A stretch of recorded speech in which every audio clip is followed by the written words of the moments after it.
A poor teacher refused to give up on a slow little girl, unaware she was a millionaire's daughter. The millionaire decides to change her life forever. A story of resilience and hope that will touch your heart. Welcome back. Leave a like on the video, subscribe to the channel and enjoy the story. Fiona Matthews clutched the eviction notice in her trembling hands, the harsh red lettering blurring through her tears. The small apartment she called home for the past 6 years would soon be just another memory. Outside, the autumn rain lashed against the windows of her cramped living room, matching the storm raging inside her heart. 28 years old, with 2 children depending on her, and nowhere to go. The meager salary from Westbridge Elementary barely covered groceries, let alone the constantly rising rent in downtown Boston. "Mummy, is dinner ready?" her daughter Lily called from the bedroom they shared. Fiona quickly wiped her tears and folded the notice into her pocket. "Just a few more minutes, sweetheart," she answered, her voice steady despite the turmoil churning inside her. She opened the refrigerator, nearly empty except for a half-gallon of milk, some wilting vegetables, and leftover pasta from yesterday. Somehow she would make it stretch for tonight. Tomorrow was another problem altogether. As she stirred the reheated pasta, Fiona's mind drifted to her classroom and landed on the face of one particular student, Denise Lancaster, the 8-year-old girl with solemn eyes who barely spoke above a whisper. The other teachers had written her off as developmentally delayed or simply not academically inclined. The principal had even suggested moving her to a special education program, citing her consistently poor test scores and apparent inability to follow simple instructions. But Fiona saw something different in those deep brown eyes. Not absence, but presence. Not slowness, but careful observation. Not disinterest, but fear. Something in Denise reminded Fiona of herself as a child, lost, overwhelmed, and desperately in need of someone who wouldn't give up. The pasta timer rang, startling Fiona back to her kitchen and away from thoughts of her troubled student. As she dished out 2 modest portions for her children, saving nothing for herself, she made a promise. No matter what happened with her housing situation, no matter how many more nights she went to bed hungry, she would not abandon Denise Lancaster. Some children merely needed education, others needed salvation, and sometimes the act of saving another could become your own redemption. What Fiona couldn't possibly know was that miles away, in a penthouse overlooking Boston Harbor, a man named Bruce Lancaster was reviewing security footage of his daughter's classroom, watching the same teacher he'd been observing for months. The same teacher who stayed hours after school to work with his daughter. The same teacher who, despite her obvious poverty, had shared her own lunch with Denise on days the girl forgot hers. The same teacher who, Bruce strongly suspected, had no idea that Denise was the daughter of one of Boston's wealthiest men. Bruce Lancaster hadn't become a tech billionaire by accident. He was a man who studied patterns, who valued data, who trusted observations over words. And what he observed in Fiona Matthews was something he hadn't seen in the private tutors, elite academies, and expensive consultants he'd previously hired for his daughter. Genuine care without expectation of reward. Bruce reached for his phone and dialed a number. "Jenkins," he said to his assistant, "I want everything we can find on Fiona Matthews, teacher at Westbridge Elementary, and I want it by morning." The game was about to change, for Fiona, for Denise, for everyone. Morning arrived with unforgiving brightness. Fiona had barely slept, her mind calculating and recalculating numbers that refused to add up to a solution. The eviction notice gave her 30 days, but her next paycheck wouldn't arrive for 2 weeks, and even then it wouldn't be enough for first and last month's rent on a new place. She considered asking for an advance, borrowing from her already maxed-out credit card, or even calling her estranged mother whom she hadn't spoken to in years. None of these options seemed viable as she dressed in her only professional outfit, a navy skirt with a nearly invisible mended tear and a white blouse that had seen better days. She twisted her hair into a simple bun, applied the barest hint of mascara to hide her exhaustion, and woke her children for school. "Mom, there's no more cereal," her 10-year-old son Marcus announced, peering into the empty pantry. "I know. Buddy, how about toast today?" She pulled out the last few slices of bread, mentally calculating how she could stretch her lunch budget to buy more groceries after school. The morning routine continued with its usual chaos, finding lost shoes, packing homework, brushing teeth, all while Fiona maintained a facade of normalcy. She dropped her children at their school's before care program, a necessity despite the cost as her teaching day started an hour before their classes, and began her usual 20-minute walk to Westbridge Elementary. She'd given up her bus pass months ago. Those dollars were better spent on her children's needs. The school hallways were quiet when she arrived, most teachers not due for another half hour. Fiona used this time to prepare her classroom and review her lesson plans, but today her heart wasn't in it. The eviction notice weighed heavily in her mind, casting a shadow over everything else. "Miss Matthews?" Fiona looked up to find Denise standing hesitantly at the doorway, her small frame nearly swallowed by an oversized backpack. "Denise, you're very early today," Fiona smiled, instantly pushing aside her troubles. "Dad had a meeting," the girl said quietly, her eyes downcast as usual. "The driver dropped me off." Fiona nodded, making a mental note. Denise occasionally mentioned a driver, which seemed unusual for a child at this school where most families struggled financially. But many parents made sacrifices for their children's education, and perhaps Denise's family prioritized transportation to minimize their daughter's exposure to the neighborhood's less savory elements. "Well, I'm glad you're here. Would you like to help me set up the reading corner for today? We're starting our new book about explorers." Denise nodded, dropping her backpack by her desk and approaching Fiona with cautious steps. Over the past 2 months, Fiona had discovered that giving Denise specific tasks with clear parameters and achievable goals, helped the girl build confidence. Each small success became a stepping stone toward greater participation. As they arranged books and cushions together, Fiona casually asked, "Did you try that counting trick I showed you yesterday? For when math feels overwhelming?" Denise nodded again, this time with the slightest hint of a smile. "I did my whole homework sheet without stopping." "That's wonderful," Fiona beamed, genuinely proud. "See, you're not bad at math at all. Your brain just processes things in its own special way." The classroom door opened, and Principal Walton stepped in, his perpetually furrowed brow deepening when he spotted Denise. "Miss Matthews, a word please, in the hallway." Fiona squeezed Denise's shoulder reassuringly. "Keep arranging those books by adventure type, okay? I'll be right back." In the hallway, Principal Walton didn't bother lowering his voice. "The district assessment specialist reviewed Denise's file yesterday. Her scores are bringing down our grade average, and frankly, we can't afford that with budget reviews coming up. I've arranged for her transfer to the Morton Special Education program starting next week." Fiona felt her chest tighten. "Sir, with all due respect, Denise doesn't need special education. She needs consistency and confidence building. She's made remarkable progress in just 2 months with me."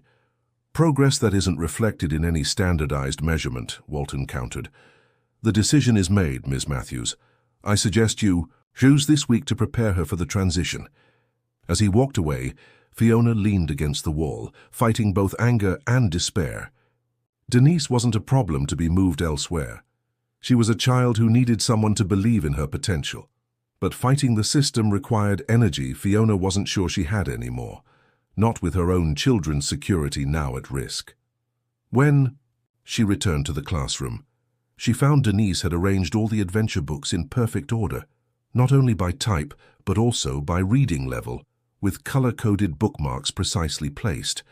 "Denise, this is outstanding work," Fiona said, momentarily forgetting her troubles as she admired the girl's meticulous organization. "I like things to be in the right places," Denise whispered. "Dad says I have a detail-oriented mind." Fiona knelt beside her. "Your dad is absolutely right, and that's a very special quality that will serve you well your whole life." The day progressed with its usual rhythm, but Fiona's heart wasn't in it. During her lunch break, instead of eating, she called 3 different apartment complexes, only to discover that even the cheapest available units required deposits far beyond her means. By the time afternoon dismissal arrived, desperation had settled like a stone in her stomach. The children filed out, all except Denise, who lingered at her desk, seemingly absorbed in drawing something in her notebook. "Denise, isn't your driver waiting?" Fiona asked gently. "He comes at 4 on Tuesdays," the girl replied without looking up. "Dad knows I stay for extra help." Fiona glanced at the clock. Nearly an hour of unpaid time, but what did it matter? Her afternoons with Denise had become the brightest part of her increasingly difficult days. "All right then," she said, pulling up a chair. "What are we working on today?" "Fractions," Denise mumbled, finally looking up with apprehension in her eyes. "They don't make sense to me." "Let's change that, shall we?" Fiona smiled, reaching for her special teaching toolkit, a battered box containing items she'd collected over years: buttons, colored paper, small toys, and other manipulatives she couldn't afford to buy new, but had salvaged from thrift stores and yard sales. For the next 45 minutes, Fiona turned fractions into a game, using buttons as concrete examples and drawing vivid pictures to illustrate concepts. Slowly, the tension in Denise's small shoulders relaxed, and by the time a sleek black car pulled up outside the school, the girl was confidently solving problems that had mystified her just an hour before. "See? Your brain understands perfectly. It just needed the information presented in the right way," Fiona said as they packed up. Denise looked directly at Fiona, a rare occurrence, and asked, "Why don't the other teachers try to find the right way for me?" The question caught Fiona off guard with its piercing insight. Before she could formulate an answer, Denise continued, "Dad says most people only do what's required, but you do more." "Why?" Fiona considered her response carefully. "Because teaching isn't just my job, Denise. It's who I am, and who you are, who any child is, matters more than any standardized expectation." Denise nodded solemnly, as if filing this information away in her methodical mind. "Thank you, Ms. Matthews," she said simply, then hefted her backpack and headed for the door, pausing just before exiting. "My dad wants to meet you, by the way. He said to tell you he'll be in touch." With that cryptic message, she was gone, leaving Fiona to wonder about the father who recognized his daughter's unique mind, but apparently entrusted her education to a struggling public school in one of Boston's less affluent neighborhoods. If you are enjoying the story, type 5 in the comments and subscribe for more videos like this. If not, type 0. It helps me create even better content for you. Continuing. The walk home felt longer than usual, each step heavier with the weight of uncertainty. Fiona stopped at a discount grocery store, carefully selecting the absolute essentials and nothing more. Even with her careful calculations, the total made her wince. She handed over her nearly maxed-out credit card and held her breath until the transaction was approved. Outside the store, a bitter wind had picked up, cutting through her thin jacket. Boston in late autumn showed no mercy to those inadequately dressed for its harsh weather. As Fiona hurried along, plastic bags cutting into her fingers, she spotted a familiar black car idling at the curb near her apartment building. The same car that picked up Denise from school. Her steps faltered. What would Denise's family be doing in this neighborhood? As she drew closer, the rear window lowered and a man's face appeared. Handsome, with salt and pepper hair and intelligent eyes that seemed to evaluate everything they saw. "Miss Matthews," he called. "Bruce Lancaster, Denise's father. Do you have a moment?" Fiona clutched her grocery bags tighter, suddenly self-conscious about her worn clothing and wind-blown appearance. "Mr. Lancaster, this is unexpected." "I apologize for the intrusion," he said, his voice cultured but not pretentious. "Would you mind if we spoke briefly? Perhaps I could help you with those bags." Before Fiona could respond, he exited the car and approached her.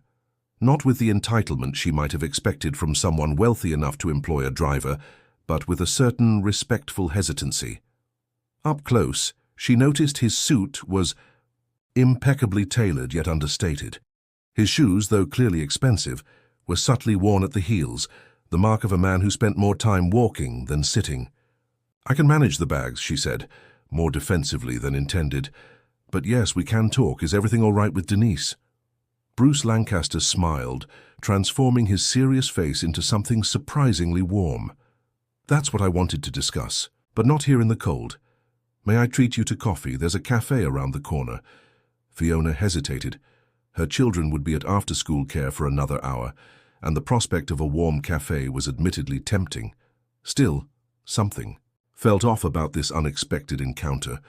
Mr. Lancaster, I'm happy to discuss Denise's progress, but we usually arrange parent meetings through the school office. This isn't an official meeting, he replied, and what I have to discuss goes beyond Denise's academic performance.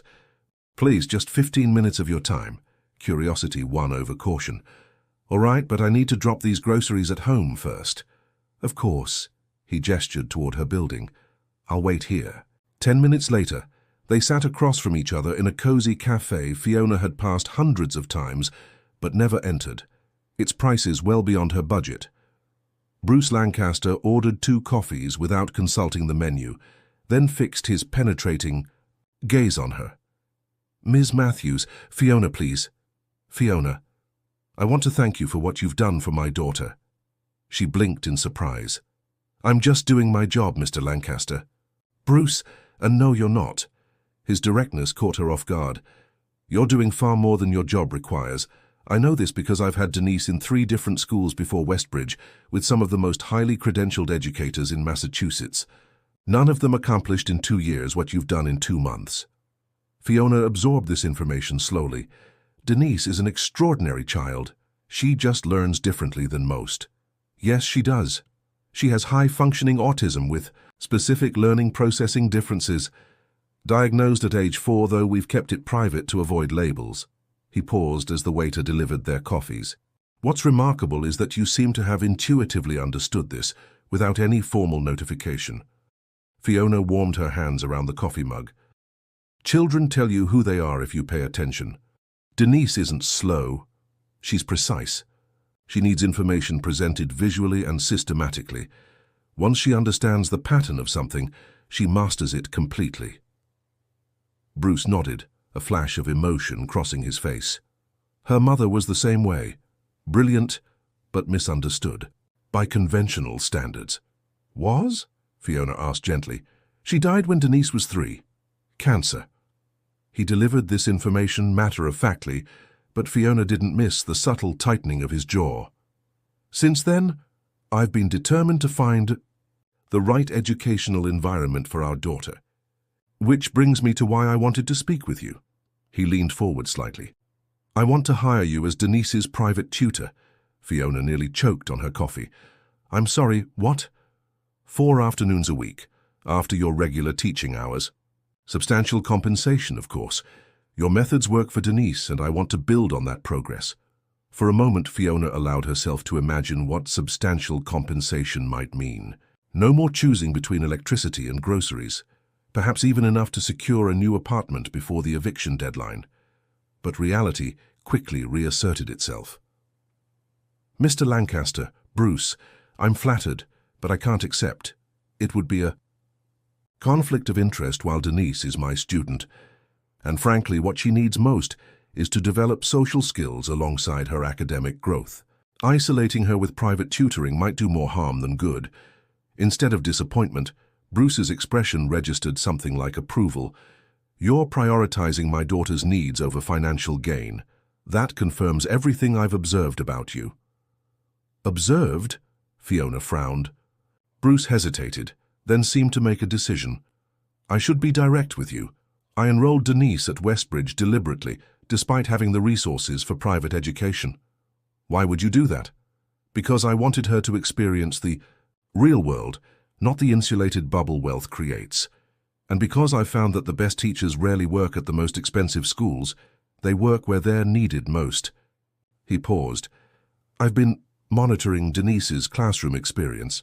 Fiona's frown deepened. You mean you've been spying on my classroom?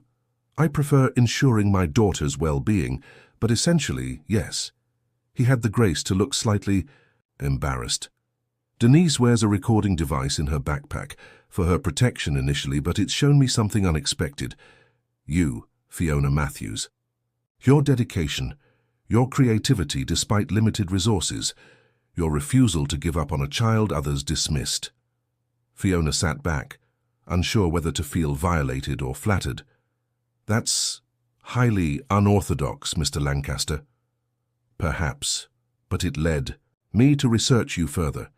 He pulled out his phone, swiped through several screens, then read aloud. "Graduated summa cum laude from Boston University. Turned down higher-paying positions to work in underserved communities. Consistently rated. Exceptional by parents, if not always by administration. And currently facing eviction from your apartment while raising 2 children alone." The coffee turned bitter in Fiona's mouth. "You investigated my personal life." "I investigate everyone who has significant influence over my daughter," he replied unapologetically. "What I didn't expect to discover was someone sacrificing their own well-being to this degree. You skipped lunch 3 times this week to work with struggling students. Your coat has been mended multiple times. You walk 40 minutes each way to save bus fare." He met her eyes directly. "You're drowning, Ms. Matthews, yet you're still throwing lifelines to others." Fiona felt exposed, humiliated, and angry all at once. "My personal circumstances are not your concern, Mr. Lancaster, and if you're offering charity—" "Not charity," he interrupted firmly. "An opportunity. I'm launching an educational foundation focused on neurodivergent learning. I need someone who understands not just the theory, but the practice of differentiated instruction. Someone who sees the child, not the label. Someone like you." He slid a business card across the table. "Full benefits. Salary commensurate with your expertise, not the depressed wages of public education. And yes, immediate housing assistance if you need it." Fiona stared at the card, her mind racing. This could solve everything. Her financial crisis, her professional frustration with an underfunded system, her desire to make a meaningful difference. But it felt too convenient, too sudden. "Why me? Why now?" Bruce Lancaster's expression softened. "Because yesterday my daughter voluntarily showed me her math homework and said, 'Ms. Matthews makes numbers make sense.' That's the first time in 4 years Denise has expressed anything positive about school." He paused. "And because yesterday I watched you give your lunch to a child who forgot theirs, then pretend you weren't hungry when your stomach audibly growled through your afternoon lessons." Fiona felt heat rise to her cheeks. "I should be getting home. My children—" "Of course." Bruce nodded, rising as she did. "Take my card. Think about it. The offer remains open." Outside the cafe, the black car waited. Before they parted, Bruce added, "One more thing, Fiona. Principal Walton is planning to transfer Denise to a special education program. I know because he called me this morning, expecting my approval." Fiona's heart sank. "I was going to fight it." "I know you were," Bruce said quietly. "That's precisely why I'm here." As she watched the sleek car pull away, Fiona clutched the business card in her hand, feeling as if she stood at a crossroads, one path continuing into familiar struggle, the other leading somewhere unknown, but potentially transformative, for her children, and perhaps for many children like Denise. That night, after tucking her children into bed, Fiona sat at her tiny kitchen table with Bruce Lancaster's business card before her. She opened her laptop, an ancient model, that wheezed and protested at being awakened, and searched for information on Bruce Lancaster. What she found left her breathless. Bruce Lancaster wasn't just wealthy, he was a tech innovator worth billions. His company, Lancaster Innovations, had revolutionized accessibility software for disabled users. More impressive were his philanthropy efforts, substantial but always under the radar, without the public fanfare many wealthy donors seemed to crave. And 3 years ago, he had lost his wife, Catherine Lancaster, a brilliant mathematician who had struggled with undiagnosed autism throughout her education until a perceptive college professor had recognized her unique learning style. The pieces began to fit together. Bruce Lancaster wasn't just a concerned father, he was a man on a mission to prevent other children from experiencing the educational trauma his wife had endured. And somehow, Fiona had become part of that mission. She closed the laptop and leaned back, overwhelmed by possibilities. The eviction notice still sat on the counter, a ticking clock counting down to homelessness. Her children still needed stability, and children like Denise still needed advocates who understood them. Could she really walk away from her classroom? Mid-year? What about her other students who also needed her? Yet how could she continue pouring from an increasingly empty cup? With these questions swirling in her mind, Fiona finally collapsed into bed, physical and emotional exhaustion claiming her before she could find answers. The next morning brought no clarity, only the harsh reality of another day balancing personal crisis with professional responsibility. Fiona dressed in her second-best outfit, saving the best for parent-teacher conferences, roused her sleepy children, and somehow managed to get everyone fed and out the door on time. At school, Denise was waiting by the classroom door again, her solemn eyes tracking Fiona's movements as she unlocked the room and began morning preparations. "Does your dad always have such early meetings?" Fiona asked conversationally as they arranged desks together. "Only when he wants to observe. Something without being noticed," Denise replied with her characteristic directness. Fiona paused. "What do you mean, Denise?"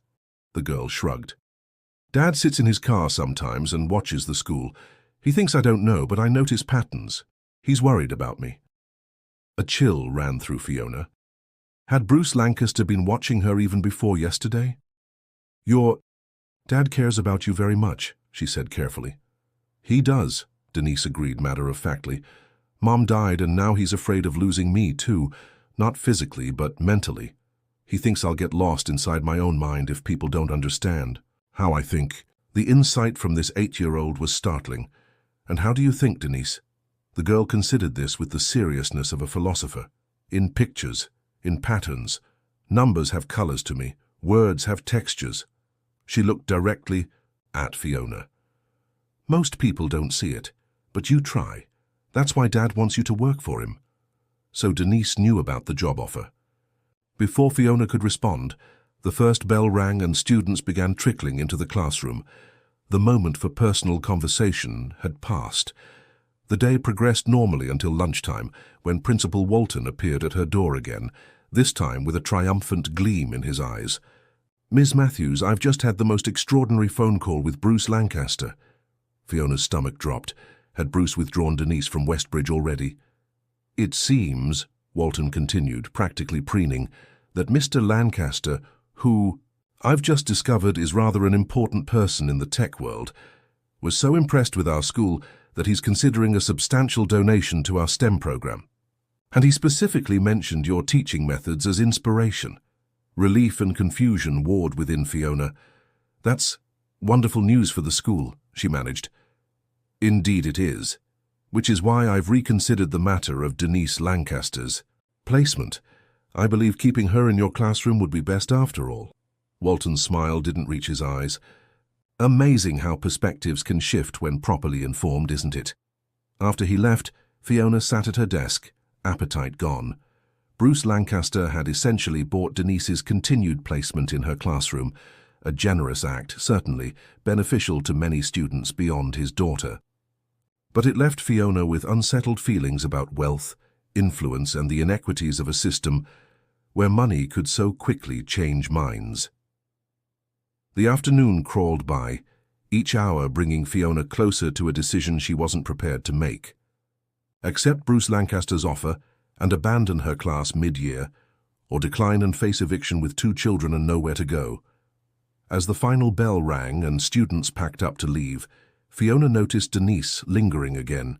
But this time, instead of staying at her desk, the girl approached Fiona directly, holding out a sealed envelope. "Dad said to give you this. He said it's not about the job, it's about knowing your options." Fiona accepted the envelope with a perplexed "thank you," watching as Denise hefted her backpack and walked out without her usual hesitation. Alone. In her classroom, Fiona opened the envelope to find not a letter but a key, a modern electronic keycard attached to a small note that simply read, "Apartment 512, Harborview Residences. No strings attached.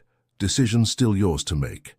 Harborview Residences, one of Boston's most exclusive apartment buildings, where units typically started at several $1,000,000. Fiona sat heavily in her chair, the key card cool against her palm. This wasn't just housing assistance. This was luxury beyond anything she'd ever experienced. And no strings attached? Could that possibly be true? Her phone buzzed with a text message from an unknown number. Car waiting outside if you'd like. To see the apartment. Children already collected from aftercare and enjoying ice cream with my assistant, BL. Fiona's first instinct was outrage at the presumption. Who collects someone else's children without permission? But close behind came crushing relief that for once someone else had considered her needs before she even expressed them. Outside, the same black car from yesterday idled by the curb. The driver stepped out when he saw her, a grandfatherly man with kind eyes who introduced himself as Ellis. "Mr. Lancaster anticipated you might have concerns about your children," he said, opening the door for her. "They're with Ms. Patel, his chief of staff at the ice cream parlor 2 blocks from here. We can collect them first if you prefer, or proceed to Harborview to view the apartment while they finish their treats." The care taken to keep her children nearby rather than whisking them across town spoke of consideration Fiona hadn't expected. "Let's see this apartment first," she decided, "but I'd like to text my son to confirm they're okay." Alice handed her a slip of paper with a phone number. Ms. Patel's direct line. "Your son has already called you from it once to ask permission for a second scoop." Sure enough, when Fiona checked her phone, there was a missed call from this number, caught during her classroom cleanup when she'd had her phone on silent. The drive to Harborview took less than 15 minutes, though it felt like traveling to another world. The building rose like a gleaming monument to prosperity against the harbor skyline, its glass and steel exterior reflecting the late afternoon sun. In the lobby, a uniformed concierge greeted Ellis by name and directed them to a private elevator that required the key card Fiona still clutched in her hand. 12th floor, Ellis explained. "Not the penthouse level. Mr. Lancaster thought something less ostentatious would be more comfortable for you." The doors opened directly into the apartment, and Fiona stepped out into what felt like a dream. Floor-to-ceiling windows showcased a breathtaking view of Boston Harbor. The open-concept living area flowed into a state-of-the-art kitchen that made her cramped galley kitchenette seem like a child's toy in comparison. 3 bedrooms, Ellis narrated as he led her through the space. "Master suite for you, individual rooms for each of your children, fully furnished, though Mr. Lancaster emphasized you should feel free to change anything that doesn't suit your taste." Fiona moved through the apartment in a daze, running her fingers over smooth countertops, plush furniture, and high-end appliances. Each bedroom was thoughtfully appointed, the children's rooms with age-appropriate furnishings that somehow reflected Marcus and Lily's personalities, despite Bruce Lancaster having never met them. "How did he know?" she whispered, noting the space-themed bedding in what would be Marcus's room and the art supplies arranged on a desk in Lily's. "Mr. Lancaster is thorough in his research," Ellis replied diplomatically. "The apartment includes all utilities, internet and building amenities, gym, pool, children's playroom.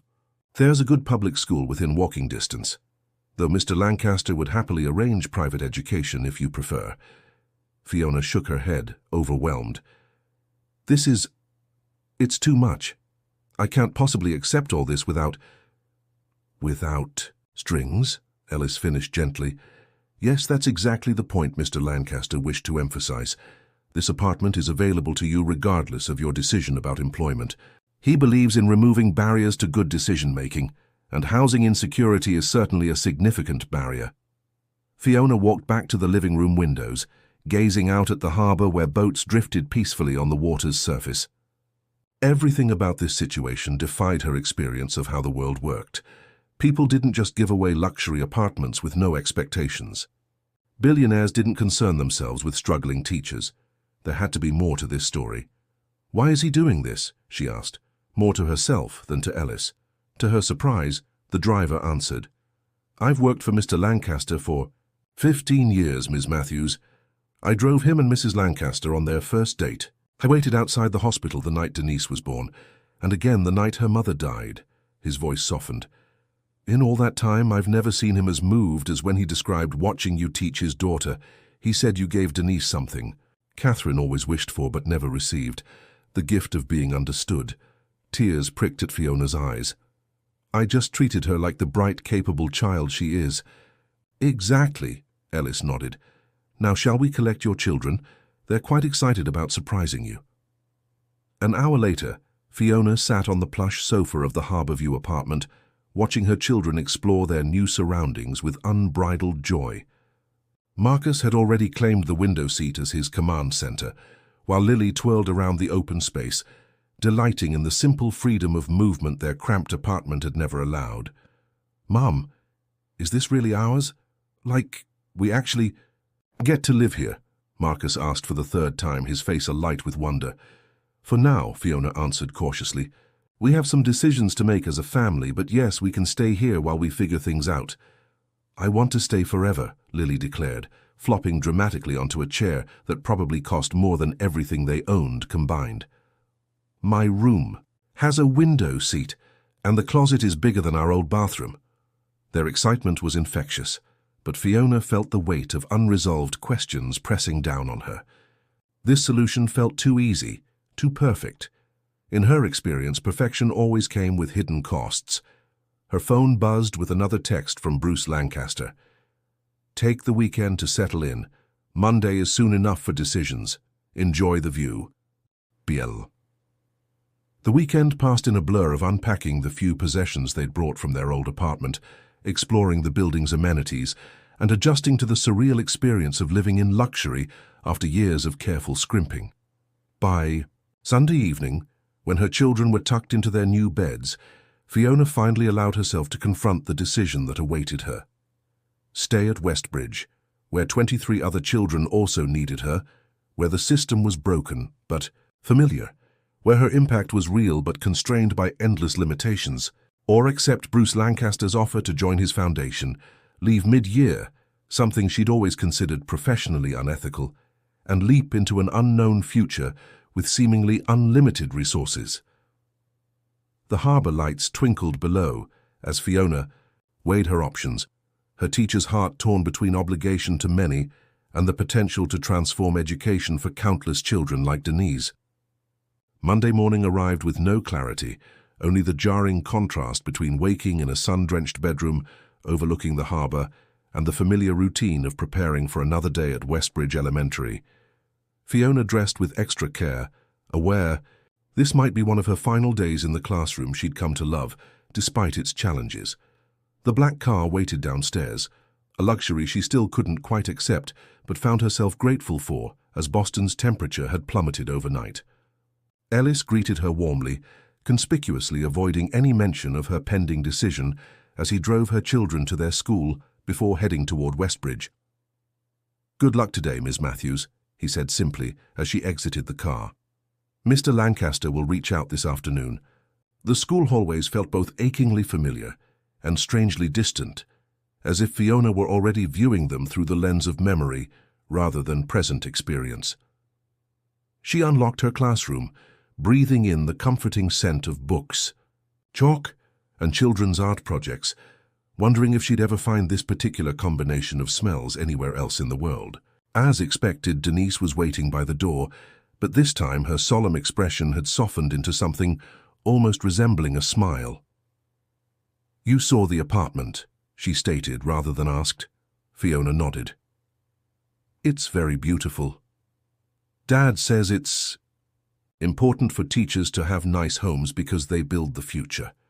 Denise entered the classroom, placing her backpack in its usual spot with characteristic precision. "Are you going to work with him?" The directness of the question shouldn't have surprised Fiona, yet it did. "I'm still thinking about it, Denise. It's a big decision." Denise considered this, her head tilted slightly. "When I have big decisions, I make a spreadsheet. Mom taught Dad that trick. You put facts in columns, not feelings." "That's very wise," Fiona smiled, touched by this glimpse into the Lancaster family dynamics. "And what about the feelings?" "Those go in a separate document," Denise replied matter-of-factly. "Dad says feelings matter too, but they need their own space so they don't cloud the facts." Before Fiona could respond, other students began arriving, and the day launched into its familiar rhythm. She taught with particular passion that morning, acutely aware that each lesson might be her last with these children. During math, she paid extra attention to a struggling boy named Jaden, using some of the same techniques that had helped Denise break through her number barriers. When his face lit up with sudden understanding, Fiona felt the familiar rush that had sustained her through years of professional hardship.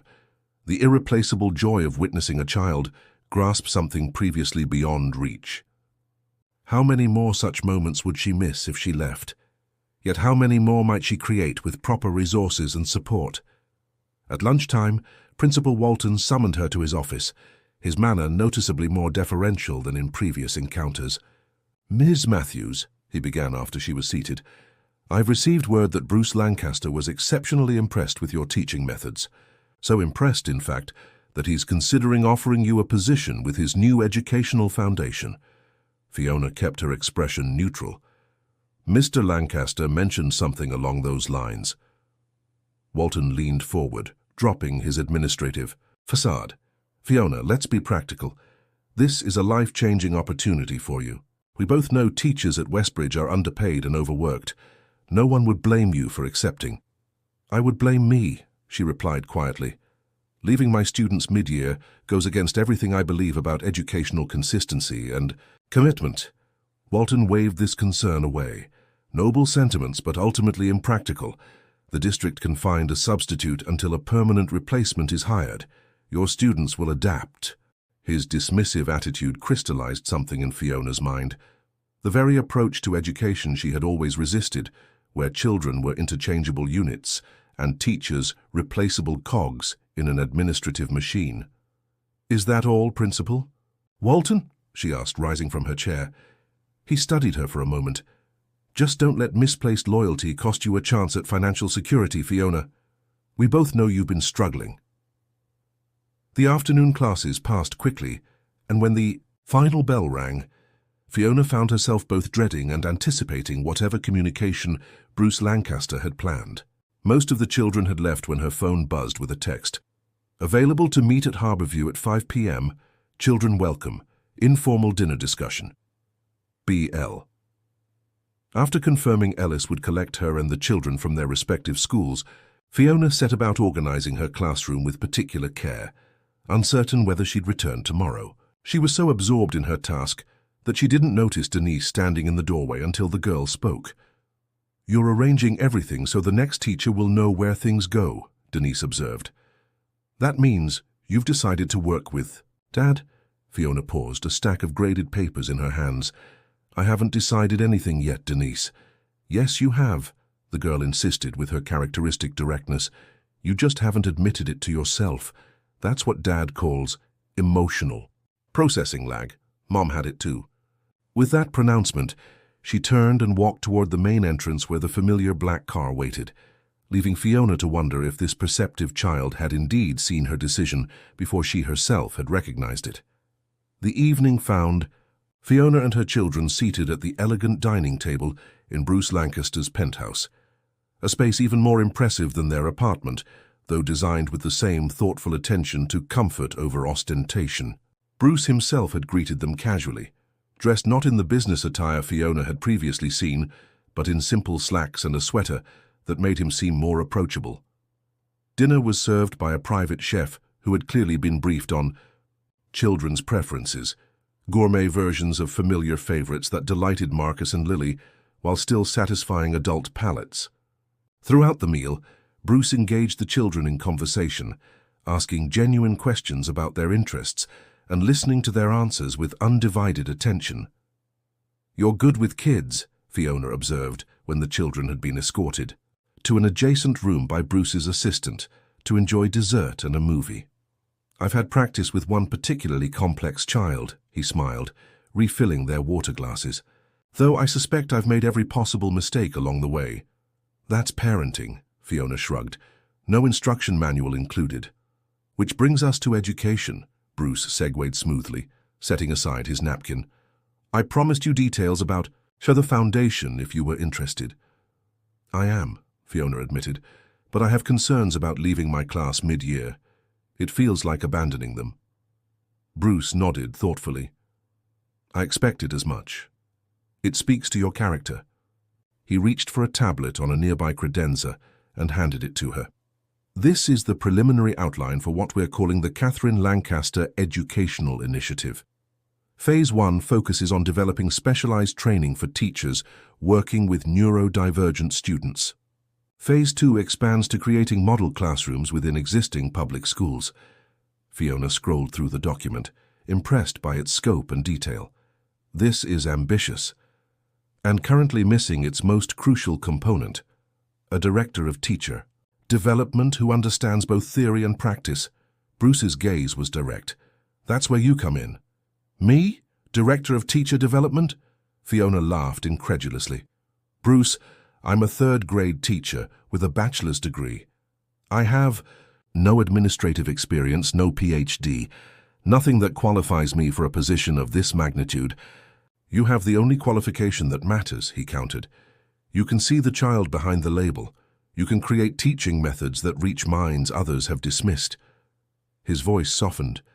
My wife was brilliant, absolutely brilliant, but spent most of her school years being treated as deficient because teachers couldn't understand how her mind worked.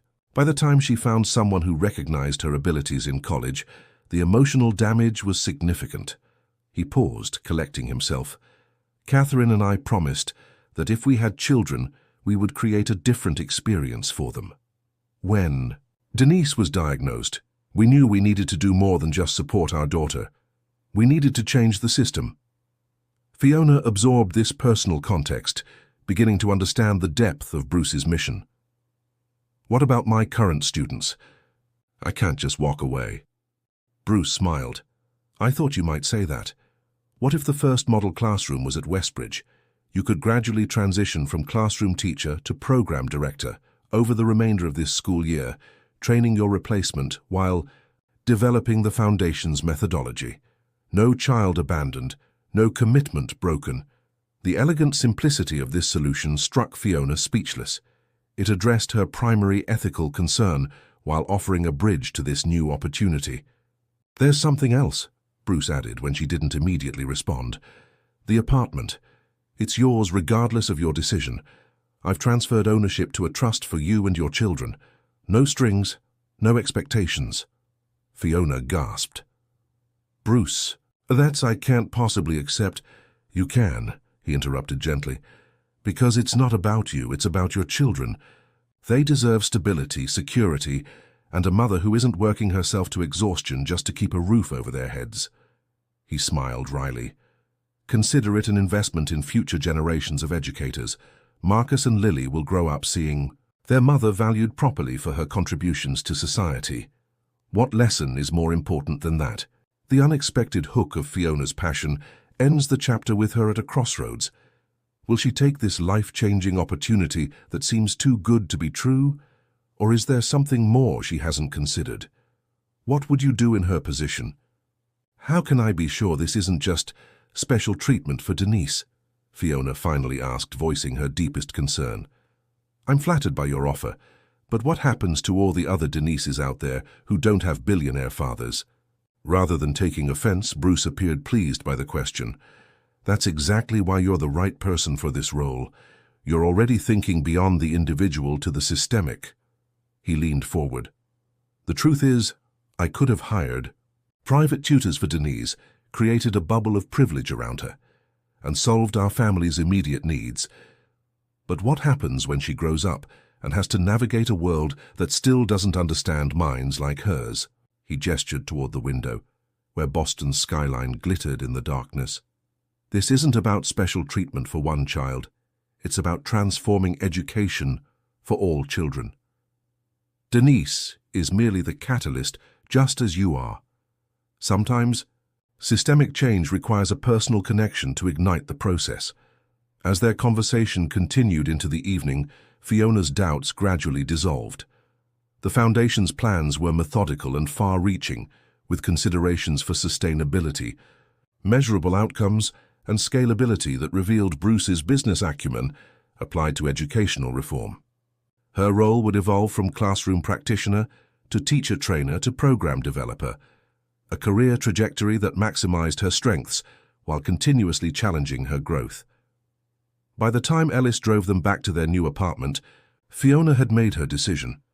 Not because of the luxury housing or impressive salary, but because the Catherine Lancaster Educational Initiative offered something she'd always sought but never found within the constraints of traditional education: the chance to create lasting, meaningful change for children who learned differently. "Mom, are we really going to live here forever?"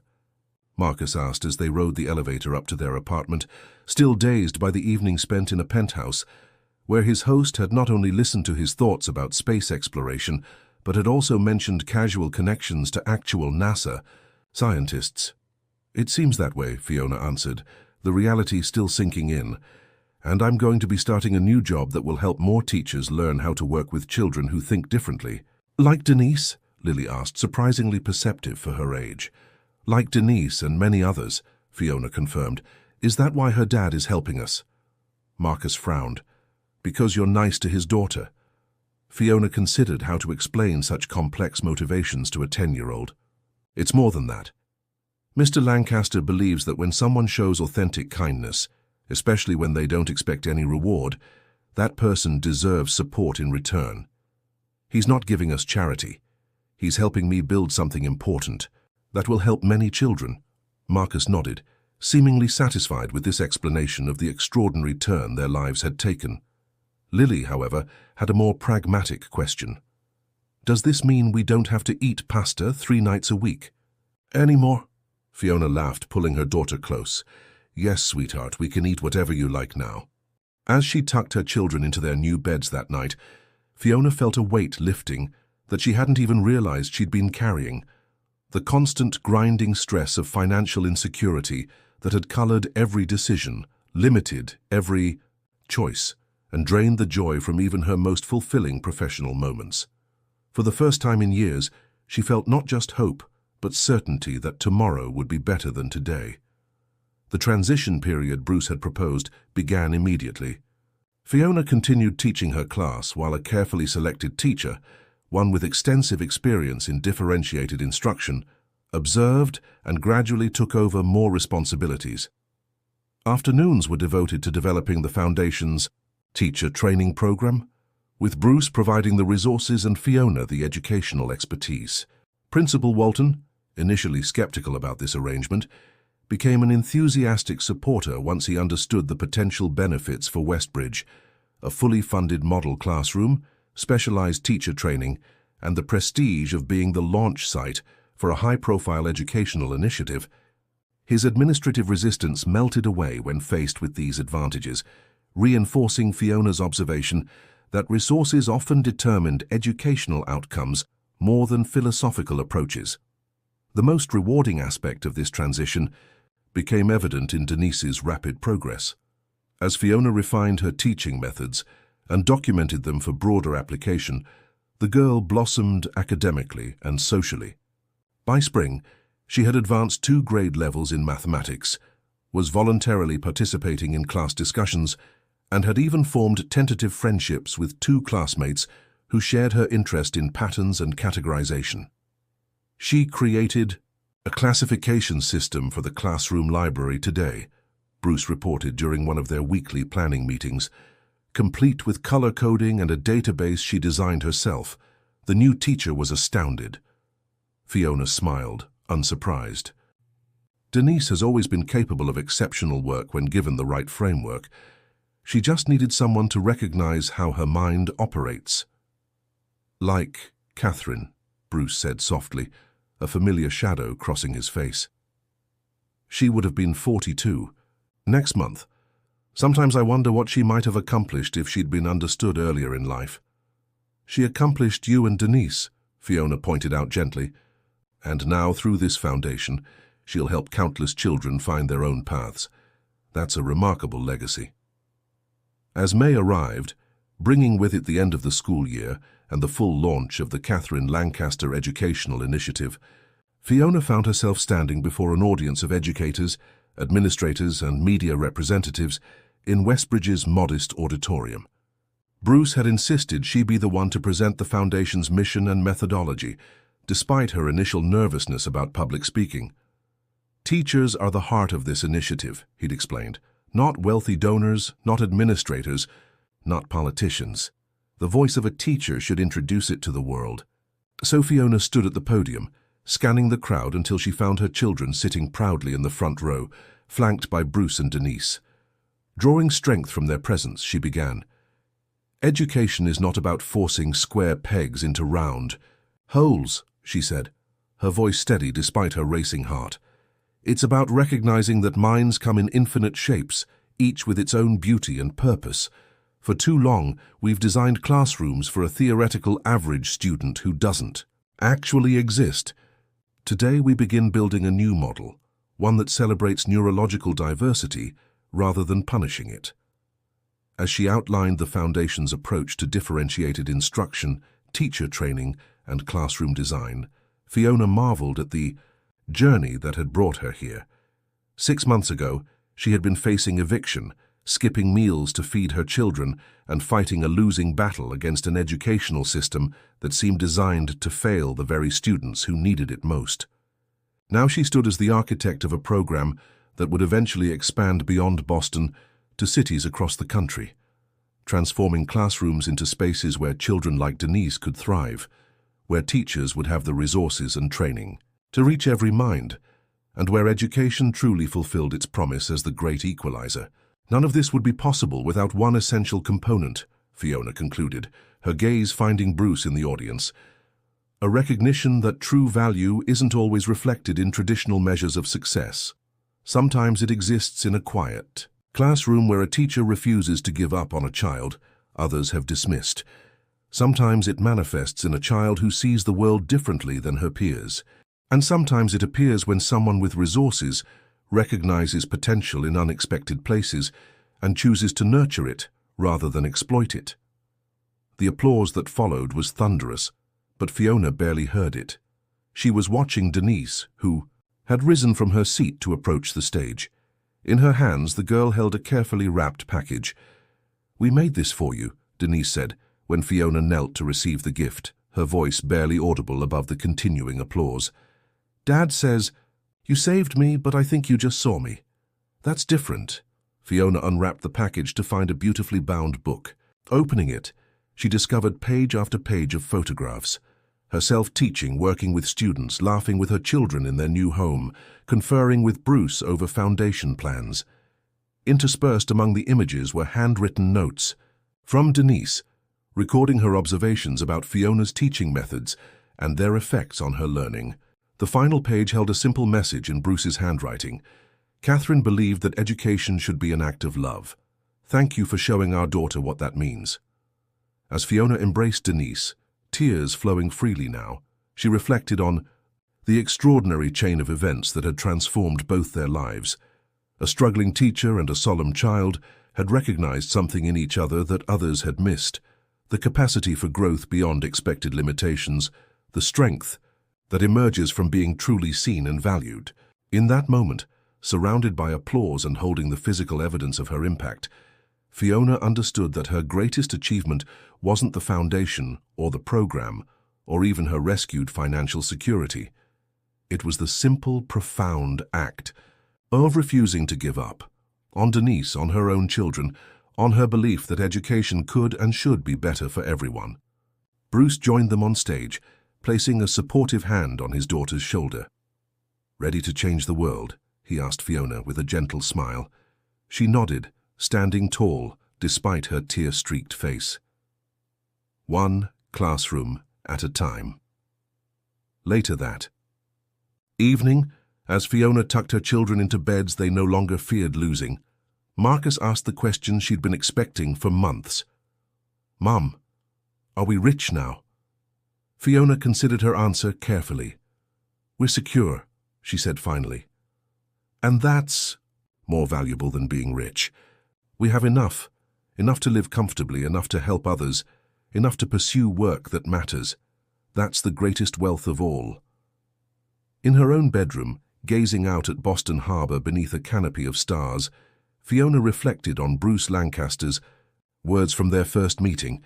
"You're drowning, Miss Matthews, yet you're still throwing lifelines to others." What neither of them had recognized then was that sometimes those lifelines, cast with no expectation of return, find their way back to the giver.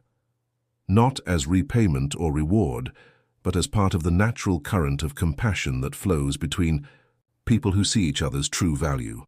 In helping Denise, Fiona had inadvertently saved herself.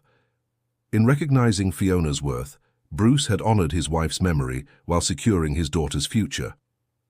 And in connecting these seemingly disparate lives, the universe had demonstrated once again that no act of genuine kindness, no matter how small or unnoticed, is ever truly wasted. As sleep claimed her, Fiona's final thought was not of the foundation or its ambitious goals, but of Denise's simple wisdom.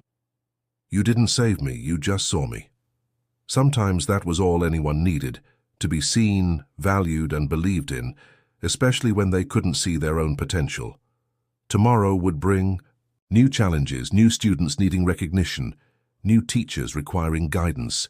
But tonight, in this moment of peaceful reflection, Fiona Matthews knew with absolute certainty that she had found her true calling not just in teaching, but in transforming how education could work for every child, one mind at a time. Congratulations.